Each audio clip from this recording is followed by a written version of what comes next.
Señor les bendiga, qué gozo de tener las últimas 4 lecciones de esta clase de vida práctica.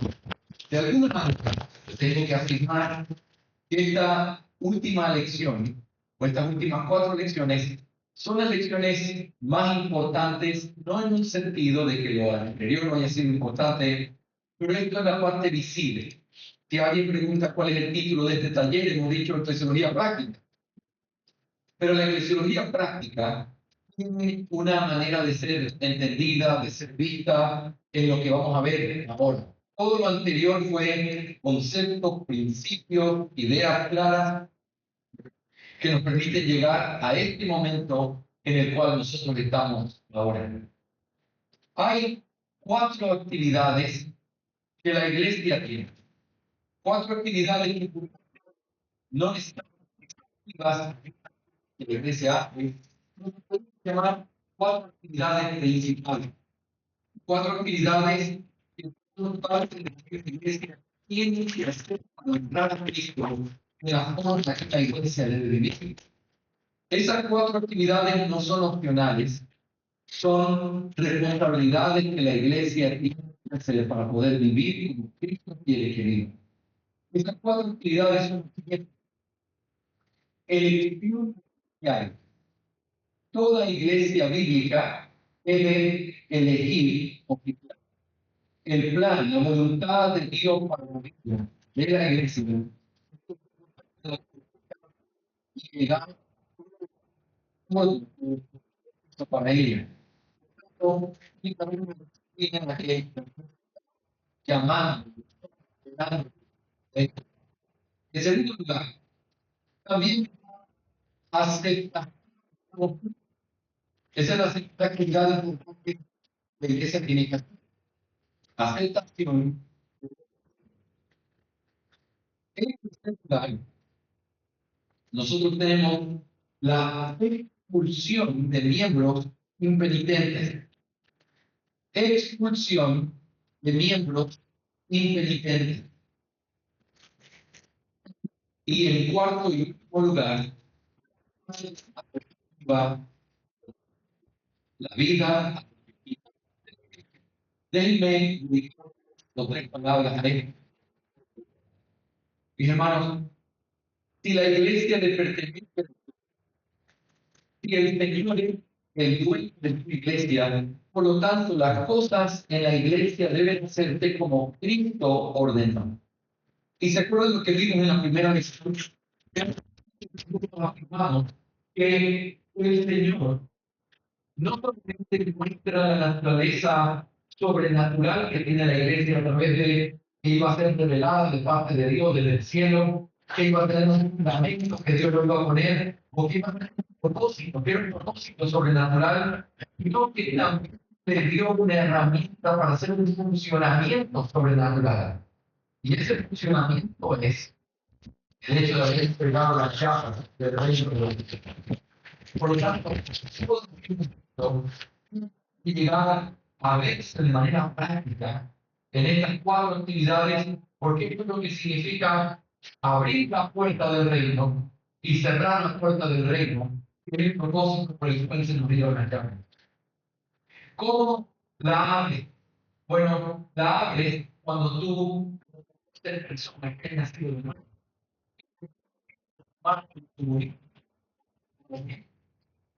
La abres cuando tú eres el libro bajo de estudiar, ¿no? Porque aquellos que van a ser parte de la iglesia, pero también es hablando de la vida subjetiva, que es una manera en la que la extensión del reino de Dios se sigue propagando a través de iglesias que predican la palabra, que se ayudan mutuamente, se sigue abriendo la puerta cuando las iglesias trabajan. ¿Cuándo cierran la puerta? La cierran y para eso también en lo que tiene que ver con la expulsión de miembros impenitentes. ¿Por qué? Porque ellos tienen que ser sacados con esa autoridad de parte de Dios para poder sacarlos de allí y demostrar que la casa de Dios se tiene que vivir. Así que estas cuatro actividades y estas cuatro actividades todas, tienen que ser alimentadas que que en la voluntad de Dios. Primera actividad, la, la, eh, antes de que es la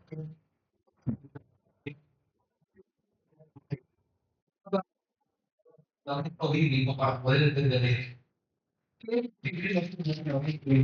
Acompañes a primera de los tesalonicenses, primera carta de los tesalonicenses, 5, versículos 6 y 13. Primero, 5, voy a pedir que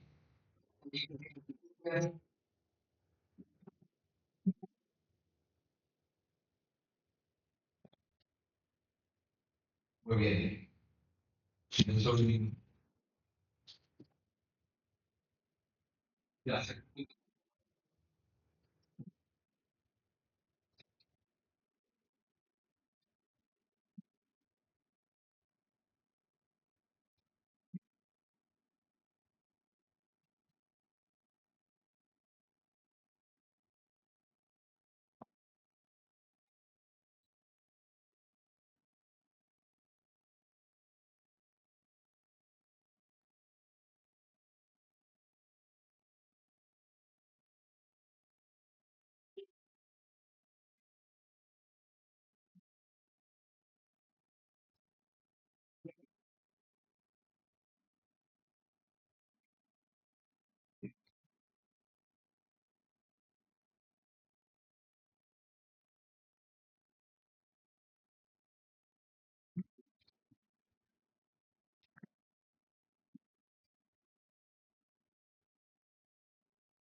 Un minutito nada más. Gracias.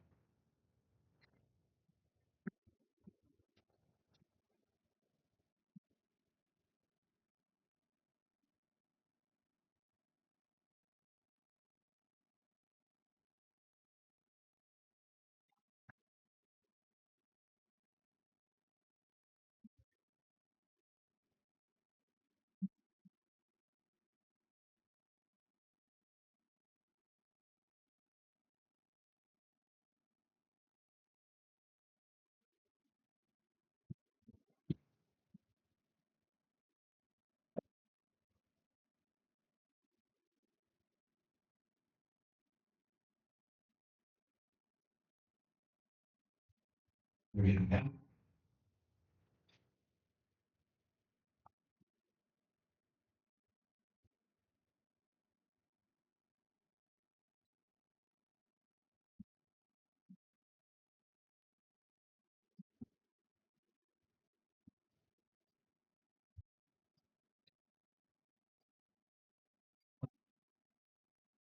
Mi hermano, primero, versículos y 13.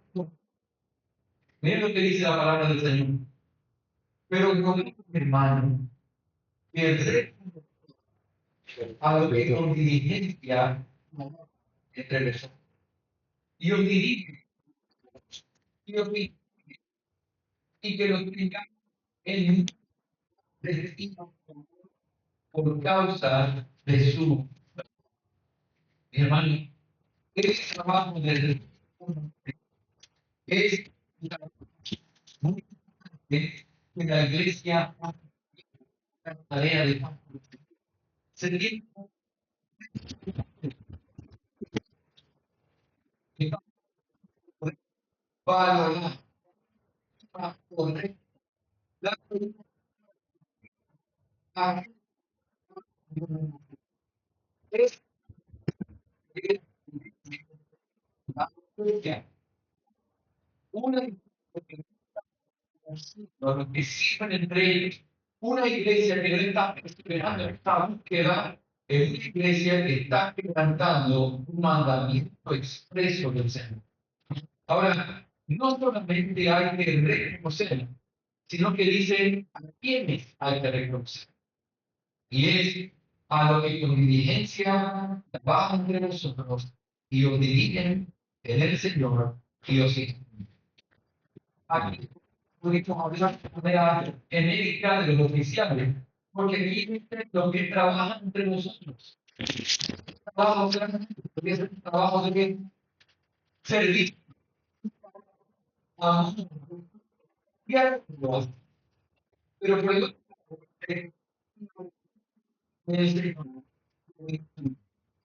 y evidentemente, que hacen el hecho y el, la, el, es no solo de manera general, sino también aquellos que dirigen al Señor y nos instruyen. Tenemos que hacer que con amor, por causa de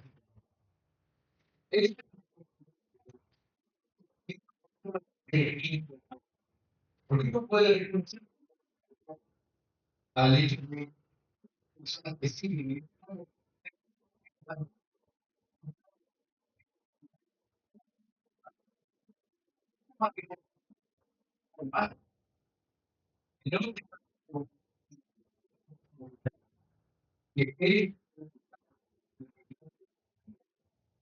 y por eso el nuevo ha dejado vivían y para eso. Y me estoy refiriendo a Timoteo capítulo. ¿Quiénes son los que ya, aquellos que los maridos que tienen, no tienen doblez, saben hospedar, no son dados al vino, no son pendencieros. Todos estos atributos son todas del carácter de aquel hombre que tiene que ser en el ministerio pastoral. Así que, mi hermano, este principio es importante, es algo que yo también enseño. Pero luego en el versículo 8, nosotros tenemos la característica de cómo debe ser un diácono. Y así mismo los diáconos sean maridos de una sola mujer y comienzan con todos los atributos que debe tener en su carácter para que pueda como un hombre que sirve frente a nosotros. Así que la iglesia ha recibido la tarea inmensa de tener que reconocer a los que ministran, sirven, pero también a los que nos dirigen y nos enseñan. Y el Nuevo Testamento lo vuelve de una manera formal cuando dice obispos, ancianos, pastores y también el hecho de que sean diáconos. Así que con esta base, en esta primera actividad, yo quiero entonces ahora hablar un poco del proceso que es realmente el centro de nuestra lección de esta mañana. ¿Cómo nosotros hacemos para obedecer lo que Cristo nos ha mandado en el reconocimiento de pastores y diáconos, que podemos decir de manera general, en el reconocimiento de oficiales? ¿Ok? Poder eterno en todo lo que tiene que ver con este proceso. Yo quisiera que ustedes me permitieran en este paso de paso a mitad y terminar lo que está el día de hoy. Pero quiero utilizar esta parte primero para poder pensar simplemente en algunas cosas claras. Hermanos, déjenme hablarles de una manera general, clara, respecto al tema de los oficiales que tenemos que buscar. ¿Cuáles son los que tenemos que buscar? Bueno, en primer lugar, nosotros tenemos que saber que la lista de oficiales en el Nuevo Testamento es muy variada, porque tenemos profetas, apóstoles, hay hombres que tenían ciertos dones, y que como ya vimos en la clase anterior, estos eran parte de la iglesia ordinaria. Son cosas que ya no permanecen. ¿Te acuerdas cuando yo les di la ilustración? Les dije, es como un bebé que está en el vientre de la mamá, ¿te acuerdas? Pero cuando nosotros vemos a un bebé que está en el vientre de su mamá, cosas que definitivamente el bebé en el vientre ya no necesita cuando es una persona que sale de ese vientre. Y la gente es real. Quiero decir que muy bien, excelente.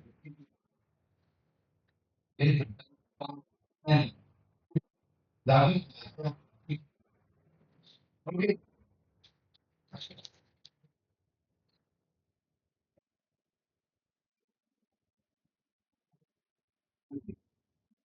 Entonces, hablemos de los oficiales. La primera cosa que estoy diciendo con respecto a los oficiales, es el de la Cámara, va a tratar de ver por ahí. Lo primero es que la lista de oficiales debe ser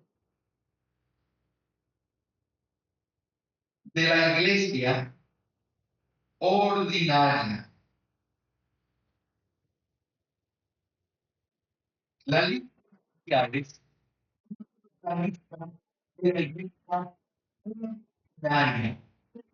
Eso, testamento, hay diferencias de juicio y evangelio. La pregunta es, ¿qué es lo que hoy tenemos que elegir? Porque parte de nuestra actividad para hacerlo bien es elegir la iglesia ordinaria. ¿Sí? ¿Qué es lo que hoy tenemos? Eso solo puede ser visto cuando seguimos el proceso que vimos de la iglesia ordinaria, extraordinaria, hacia la iglesia ordinaria. ¿Y cómo nosotros podemos saber cuál es esa lista? Hay dos textos, no los vamos a buscar por el tiempo, pero escríbelos. El primero es Filipenses capítulo 1, versículo 1, y el otro es 1 Timoteo capítulo 3, que ya lo vimos, hasta el versículo 13. Estos dos textos son claves para mostrarnos bíblicamente cuál es la lista ordinaria de la iglesia ordinaria. En Filipenses nosotros encontramos una iglesia ya en el tiempo ordinario, la iglesia de los Filipenses, en donde Pablo al saludar a la iglesia, pero luego dice, con sus obispos diáconos. No hay más obispos diáconos. Pero también, y el entonces, donde Pablo nos da cuáles son las cualificaciones para ser un pastor, obispo y un diácono. ¿Por qué solo se habla de los dos? Porque eso es lo que entendemos que el Nuevo Testamento nos muestra como revelación para decirnos, estos son los dos oficiales y no hay más. ¿Por qué no elegimos evangelistas? Bueno, no estoy diciendo que no haya facultades y dones para poder hacer cosas de una manera especial, a diferencia de que otros tienen. Lo he dicho muchas veces, abuelito, la admiración que tengo por el amor y la pasión, una cosa que Dios la dio. Mi punto no es que Dios no haya dado eso, es claro que Dios lo da. Hay gente que puede hablar, interactuar. Yo quisiera tener más de eso. Y tengo otras cosas que Dios me dio, quizás no son así. Sé que tengo que hacer el trabajo de evangelista y siempre tengo que predicar, y estoy de acuerdo con eso, pero esta pasión desbordante y este don que evidentemente viene de Dios, es algo que lo reconocemos. La pregunta no es si ese don está hoy, o si esa facultad y capacidad está hoy. La pregunta es si ese oficio está. Se puede tener en una iglesia pastores, diáconos y evangelistas. La pregunta necesaria, siguiendo nuestra hermenéutica, sería: ¿cuáles son las cualificaciones para elegir un evangelista? ¿Y cuál es su trabajo?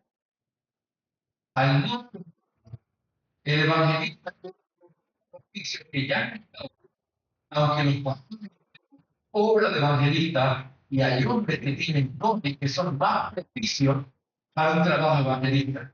Me hago entender, su nombre dotado de la iglesia. Puede ser un pastor de la iglesia, pero que tiene dones que lo llevan a hacer este trabajo mucho más visible como evangelista. Entonces, la clave está: ¿cuáles son los oficios? Pastores y diáconos. ¿Por qué? Porque vemos en la iglesia ordinaria y porque esas son las únicas listas de cualificaciones que tenemos en la iglesia ordinaria. Si están aquí es porque Dios quiere que esos dos oficios se perpetúen. Ahora, quiero decir algo más aquí, y estoy solamente dando algunas ideas claras que podrían ser claras, ¿verdad? Pero estoy dando algunas ideas claras para nuestro entendimiento. Otra cosa importante aquí es no solo la lista, sino la forma, la forma de estos oficios en la iglesia ordinaria.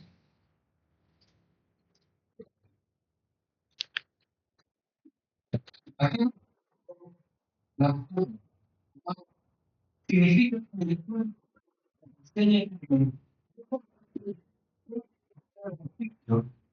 sino la forma en les voy a poner un ejemplo.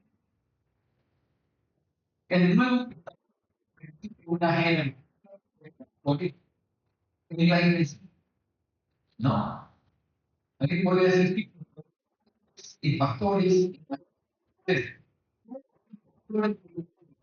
pastor de dirección, y el otro pastor de tal cosa, de jóvenes, no de niños. Hacer una distinción entre los pastores sería añadir algo que no es la forma de estos oficios en la iglesia ordinaria. ¿Cómo podríamos argumentar? Les vuelvo a repetir, les pido disculpas por tirar las cosas, ustedes agárrenlas, ¿ok? Pero no tenemos más tiempo, así que hay que hacerlo. ¿Por qué no hay jerarquía? ¿Saben por qué no hay? Porque no existe en primer lugar ninguna muestra de jerarquía. En segundo lugar, porque no hay ninguna cantidad de requerimientos diferentes para el uno o para el otro. No dice, somos pastores, estos de aquí tienen que saber enseñar. Los de aquí no importa que no sepan enseñar, pero tienen que saber gobernar. No dice en ningún lado eso. Dice que los pastores, y solo hay una categoría de principios, los pastores deben saber enseñar, deben tener hecho su carácter, pero también deben saber gobernar su casa y gobernar la iglesia de Dios. Entonces no hay pastores de gobierno ni pastores de enseñanza. He conocido iglesias bautistas muy antiguas en otros lugares del mundo que tienen los ancianos y el pastor. Los ancianos son hombres que no saben enseñar, no tienen los dones para enseñar, pero son parte de la mesa pastoral, en donde el pastor es el que enseña, o el que tiene el título del seminario, o el que realmente es el que tiene el conocimiento teológico. Entonces los otros son una especie de junta directiva que le ayuda al pastor a tomar decisiones para que él diga: yo no estoy solo, mis pastores. Pero esta distinción entre pastores no aparece en el Nuevo Testamento. Y si no aparece en el Nuevo Testamento, no podemos crear un asunto que tiene que ver con una distinción entre los roles, diciendo, ellos se dedican a esto, ellos se dedican a esto, porque todos son pastores, pero que hay una especie de jerarquía o de responsabilidades divididas. Lo mismo cuando Pablo le dice a los ancianos de Éfeso, en Mileto, les dice: mirad por todo el rebaño en el que el Señor nos ha puesto por obispos. No me permite ese texto hacer una división entre la iglesia diciendo: este es pastor de niños, y este de los jóvenes, y este de los adultos, y el otro de los abuelitos. No, porque el pastor está todo lo que vimos en hebreo. Vas a rendir cuenta, trata bien, obedece, sométete, porque él va a rendir cuenta. Y que cuando lo haga, lo haga con alegría y no quedándose, porque eso no te conviene a ti. Pero es una rendición de cuentas por todo el rebaño por el cual él ha sido puesto como pastor. Así que no puedo tener una división en estos oficios, no puedo tener una especie de interacción entre los roles y responsabilidades, como si uno hace solo esto y el otro solo esto. Eso no puede haber, porque esta no es la forma de este oficio en la iglesia ordinaria. ¿Me están siguiendo hasta aquí, mis hermanos amados?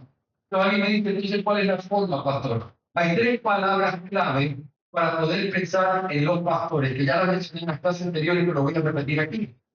Esas tres palabras clave son pluralidad, paridad y diversidad. Pluralidad, paridad y diversidad. Estas tres palabras nos ayudan a entender cómo funciona la forma de estos oficios en la iglesia ordinaria. ¿Cómo funciona? Hermanos, pluralidad significa que en la forma del Nuevo Testamento siempre se habla de más de un pastor. No dice el pastor de la iglesia. Algunos toman Apocalipsis y ciertamente no tengo problema en eso, pero es el único pasaje que diría cuando dice, le hablo al ángel de la iglesia de Éfeso, le hablo al ángel de la iglesia de la Odisea. Dicen, ángel allí es el mensajero, el pastor. Bien, no tengo problema si alguien afirma eso, aunque ciertamente el lenguaje no tan claro y tienes muchos pasajes en el Nuevo Testamento, el lenguaje es completamente claro, en donde dice cosas como esto. Y entonces, estando en Mileto, Hechos 20:17, mandó a llamar a los ancianos de Éfeso. ¿Y cuántas iglesias había? Una. Pero había ancianos de esa iglesia. Dice que iban confirmando ancianos en las iglesias. Y se va mostrando como la pluralidad es parte de lo que ellos tenían. Hermanos, esta idea de un monopastorado no es una idea del Nuevo Testamento, es una idea que la aprendimos con estructuras de las denominaciones que nosotros tenemos. Yo he tenido, y vine de un contexto, como les conté, de iglesias bíblicas bautistas, iglesias bautistas misioneras, en donde hay solo el pastor. Y todo lo demás son líderes, puede poner copastores, todo lo que tú quieras, pero el pastor es solo uno. Y la pregunta es, ¿cómo se puede sostener eso en el Nuevo Testamento cuando siempre se habla de pluralidad? En segundo lugar, paridad. ¿Qué significa paridad?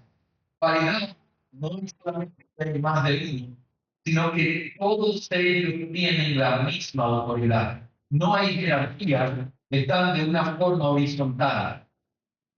Yo planteé en nuestra iglesia, gracias al Señor, hace 11, 12 años casi en Ecuador. Hace 3 años tengo al pastor Taylor conmigo.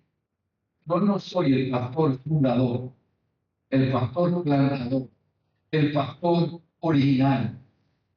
Fui pastor 8 años solo, mi familia y la predicando la palabra. Bendición de que la iglesia crezca, de que tengamos muchos miembros. Pero eso no hace nada. Cuando alguien viene como un pastor, él es mi y yo soy su pastor.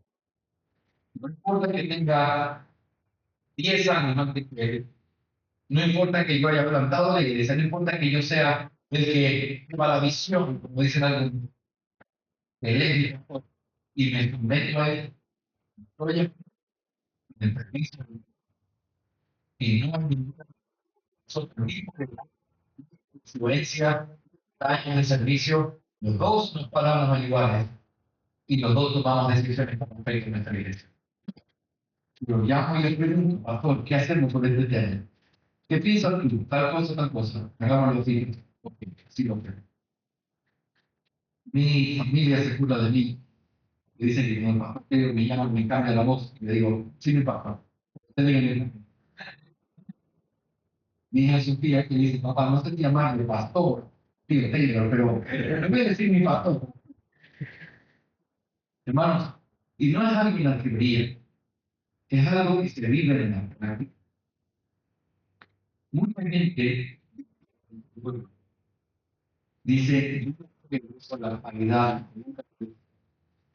porque tú seas el único mejor, el único en tu ciudad, el único. Y eso es Eso. Así que no verlo, no haber visto como un ejemplo, no es una manera de poder decir, la paridad existe, aunque no la haya visto, porque la paridad de lo que Dios manda. Y donde no tienen una forma de jerarquía. ¿Y saben qué? Hablamos que hay más.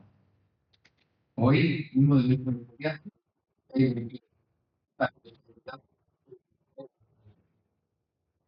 un hermano precioso, ministró mi corazón el miércoles anterior, un hombre que tiene un bono, tiene todo, tiene el mismo, pero es un hombre de ese nombre, en enero, y aún no de él lo que le diga, y aunque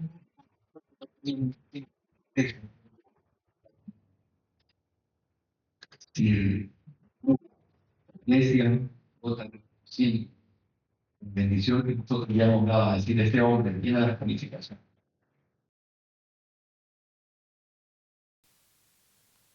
Y ahí no hay, yo te enseñé, todo lo que tú sabes yo te lo dije, si tú hablas así es porque lo aprendiste de mí. Ojalá haya hecho un buen trabajo, porque mañana ese hombre va a ser mi pastor. ¿Sí o no? Y ahí no hay ningún tipo de jerarquía.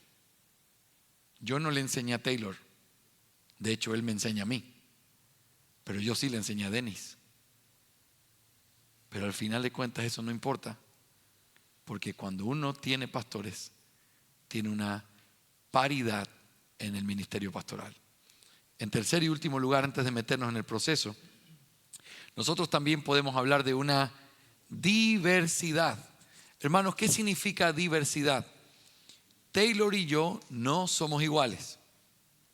Taylor es diferente, tiene dones diferentes, aunque ciertamente los dos tuvimos que tener y tenemos que tener la capacidad de enseñar y de gobernar. Porque si no tuviéramos la capacidad de enseñar y de gobernar, no seríamos pastores o no deberíamos haber sido llamados a ser pastores.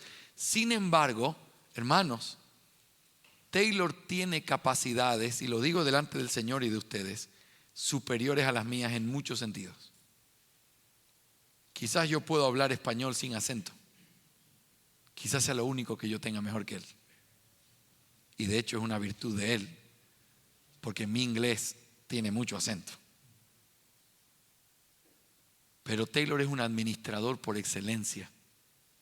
Los pastores de la asociación pidieron que por favor él sea el tesorero, por la claridad con la que lleva los reportes. Él lleva la tesorería del legado, del seminario, del apoyo que hacemos en Cuba todos los años. Son miles de dólares. El apoyo de muchos misioneros de Heart Cry que nosotros administramos. Él es el que lleva las cuentas y nunca está frustrado por eso, la lleva perfecto.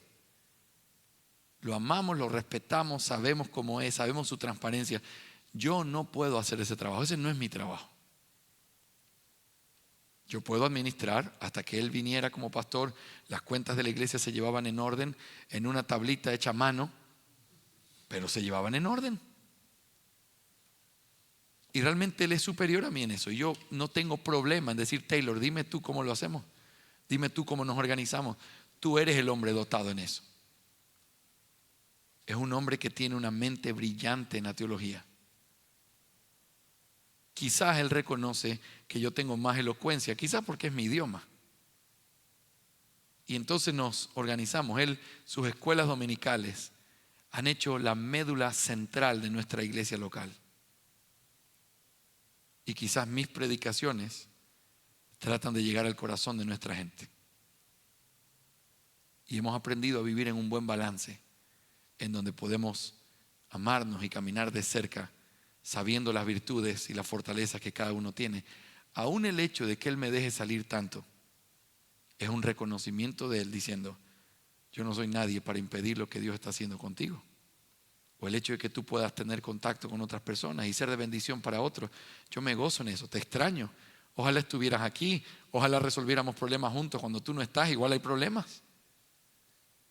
Pero la diversidad de dones nos permite vivir en un equilibrio Y ahora vamos a tener que descubrir cuáles son las fortalezas de Denis si Dios lo pone en el ministerio. Y vamos a tener que equiparar. Pero una cosa sí sé, mientras más hombres, las virtudes son más.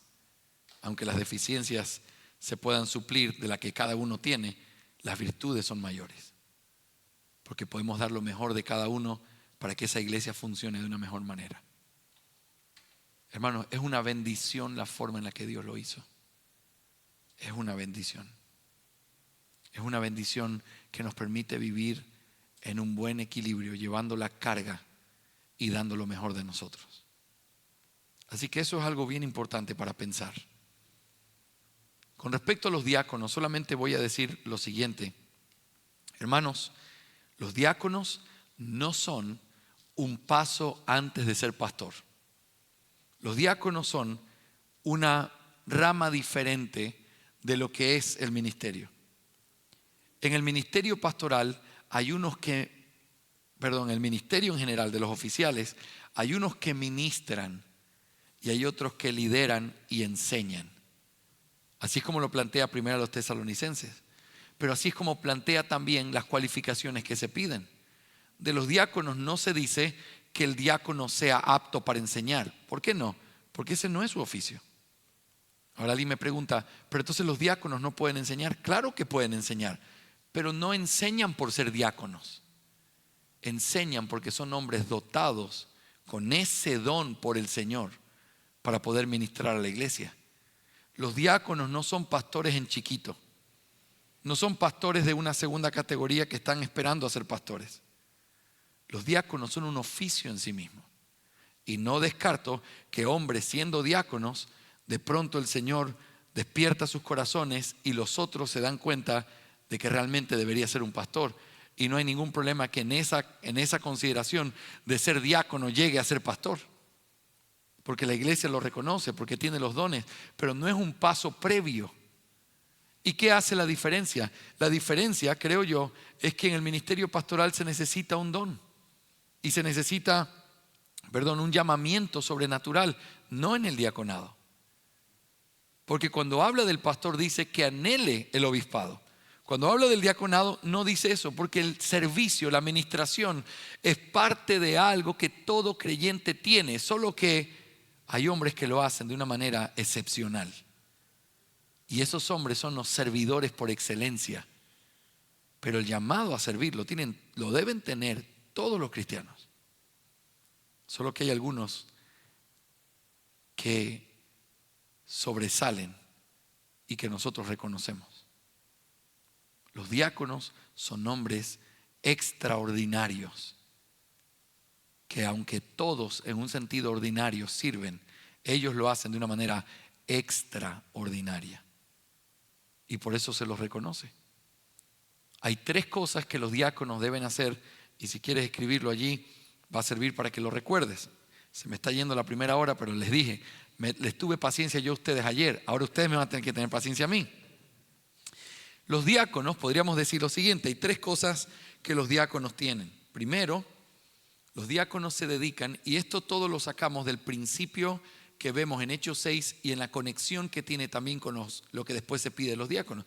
Los diáconos se dedican a 3 cosas. Primero, lo que tiene que ver con el presupuesto o las cuentas de la iglesia. Todas estas palabras en inglés son con B grande, o B larga, o B. Mi esposa dice que no diga B larga, que eso es B de burro, entonces yo digo. La primera tiene que ver con cuentas. Cuentas. Hermanos, no que los diáconos sean los que determinan qué hacemos con el dinero de la iglesia. No que los diáconos sean una especie de cuerpo que dirige, como dicen en algunas iglesias, los pastores dirigen la parte espiritual, los diáconos la parte material. Hermanos, esa distinción no está en la Escritura. Y si alguien la tiene, la respeto. Pero no es la forma en la que ese oficio aparece en la Escritura. ¿Cómo es? Bueno, los diáconos son servidores del ministerio que los pastores hacen, en donde los pastores son los administradores por excelencia. Pero piensen esto, Ayer hablaba, o antes de ayer, el tema de cómo se hace un presupuesto. En el presupuesto, aunque el pastor tiene autoridad, el pastor no tiene autoridad para determinar qué hacemos con el dinero. El pastor tiene autoridad para dirigir la conciencia, la mente de los hermanos, para que podamos llegar a un consenso de qué vamos a hacer con el dinero. Así, los presupuestos no se hacen o no se establecen por los pastores. Los presupuestos se hacen, se discuten, se tratan con los pastores y luego los pastores con los diáconos y luego se traen a la congregación para que la congregación pueda afirmarlo o, como me gusta decir, perfeccionar lo que tenemos en nuestro presupuesto. Entonces, ¿qué hacen los diáconos? Los diáconos son los que guardan el dinero, los que cuentan el dinero, los que ejecutan lo que dice nuestro presupuesto con respecto al dinero, pero no los que determinan qué se hace con el dinero. ¿Me hago entender? Dentro de eso, ciertamente hay una cierta libertad en donde los diáconos, con el permiso de la iglesia y de los pastores, pueden utilizar y tomar ciertas decisiones. Y eso no está mal. Pero no estamos hablando de comprar un edificio. Estamos hablando de que se rompió un micrófono y necesitamos arreglarlo porque el domingo la palabra no debe ser estorbada.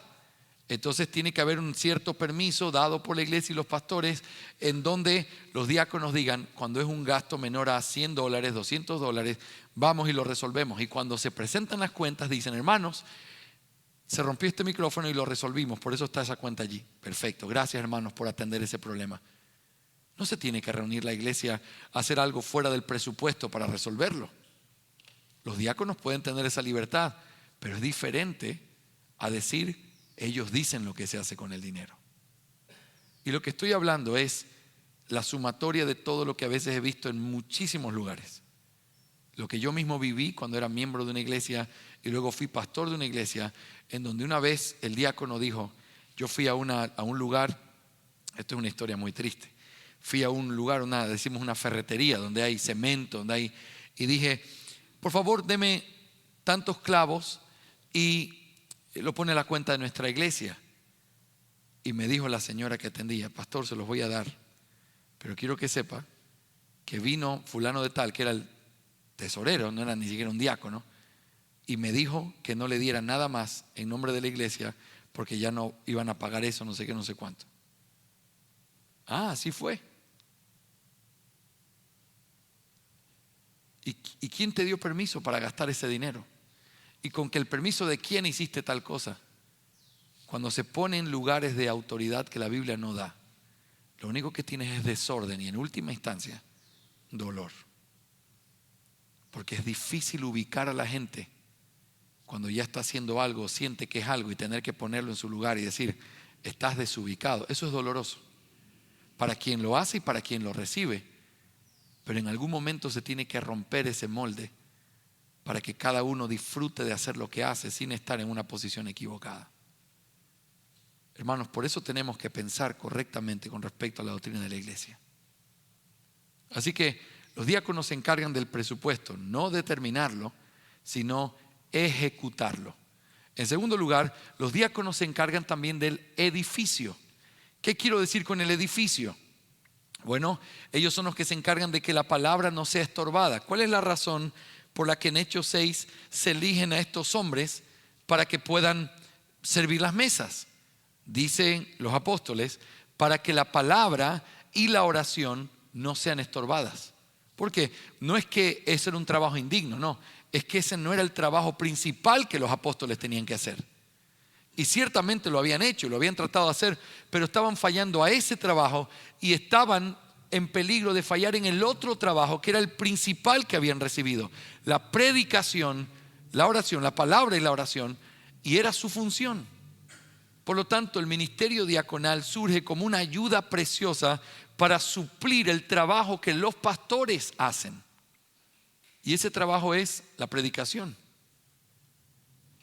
Tengo el precioso testimonio de lo que los diáconos de esta iglesia son, que se hacen actividades y cosas que simplemente no necesita estar José Luis. Está perfecto, he sido atendido como un rey. Si tengo hambre, si no tengo hambre, si me falta esto, que si me falta una plancha, me la compran. Eso es que no hay estorbo. No hay estorbo. Y esa actitud de servicio es una característica de los diáconos de una iglesia bíblica. Y por eso es importante seguir fomentando eso, que la palabra no sea estorbada. Hoy mismo ustedes vieron eso. Ay, me faltó espacio allí. Pum, tener otra pizarra acá. Es que no tiene que ser estorbado, pastor. Usted explique lo que tiene que explicar. Nosotros nos encargamos del resto. Muy bien, así es como lo siento y así es como debería ser. Y entonces tiene que haber esa disposición. Eso es algo que estoy consciente que ha sido forjado con los años y el corazón de los hombres que sirven.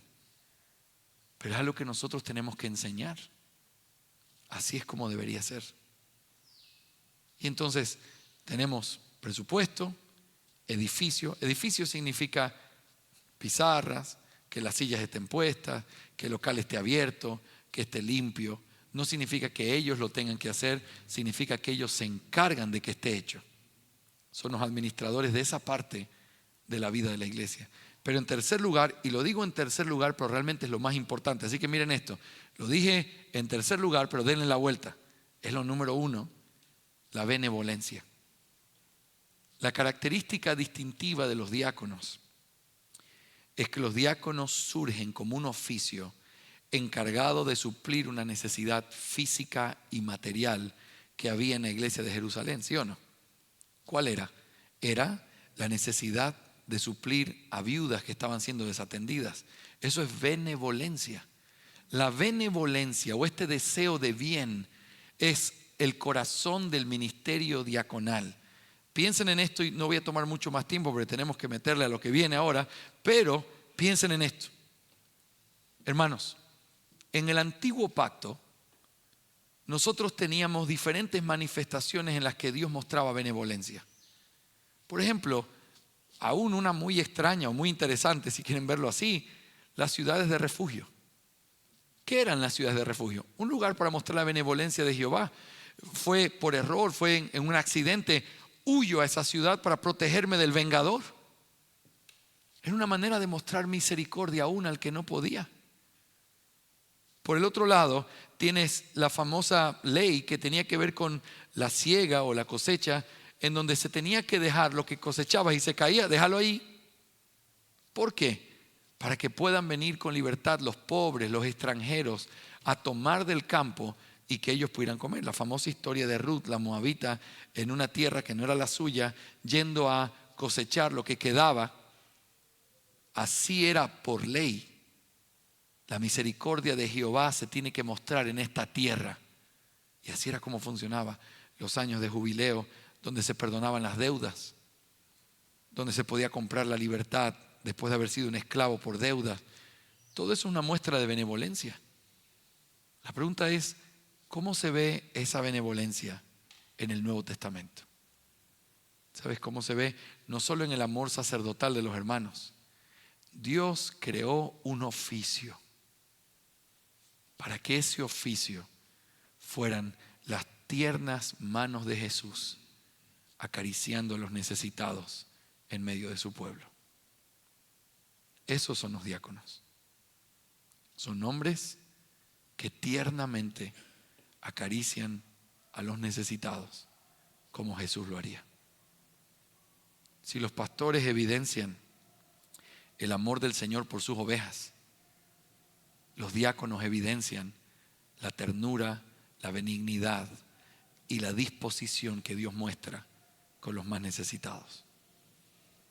Así que esto tiene que ver en la práctica con repartir canastas de amor, estar pendiente de los hermanos que no tienen trabajo, ayudar a las viudas, poder ayudar a aquellos que están pasando una dificultad.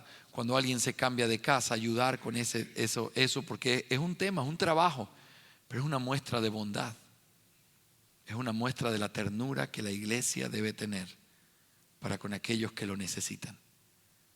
Un pastor debe estar en un funeral, pero un pastor no puede estar todo el tiempo allí si quiere hacer las cosas como debe hacerlas. Sobre todo si va a predicar un sermón en ese funeral, necesita sentarse y pasar tiempo con su Señor y clamar a través de prepararse en la palabra. Pero hay hombres que sí pueden pasar el tiempo con Él, porque su función es acariciar a esos necesitados. Y eso es lo que hacen los diáconos. ¿Te das cuenta que no es una lucha de poder? Es entender la naturaleza de cada oficio. ¿Sí? Muy bien. José Luis, estoy terrible. Seguido. Bien, bien, muy bien. ¿Estamos todos claritos o no? Espero que al ser algo tan importante todos estén bien atentos y despiertos, ¿ok? Ahora, esto es lo que nosotros podríamos decir sobre los oficiales. Tiene que ser una lista conforme a la iglesia ordinaria y tiene que ser la forma de esos oficios según lo que la iglesia ordinaria nos enseña. Esto lo tomamos de nuestros principios hermenéuticos. ¿Sí, mis hermanos? Muy bien. Yo, como a veces hablo ex cátedra, tengo que tomarle fotos para no olvidarme lo que les dije. Y lo que ahora vamos a hacer es que en este cuadro nosotros vamos a tomar lo que tiene que ver con el proceso. Ya no voy a necesitar la tele, si quieren apaguémosla. Vamos a mostrar cómo funciona este proceso cuando hablamos de la elección de oficiales. Ya hemos hablado del contexto de esto, pero ahora hablemos de cómo se hace la elección de los oficiales.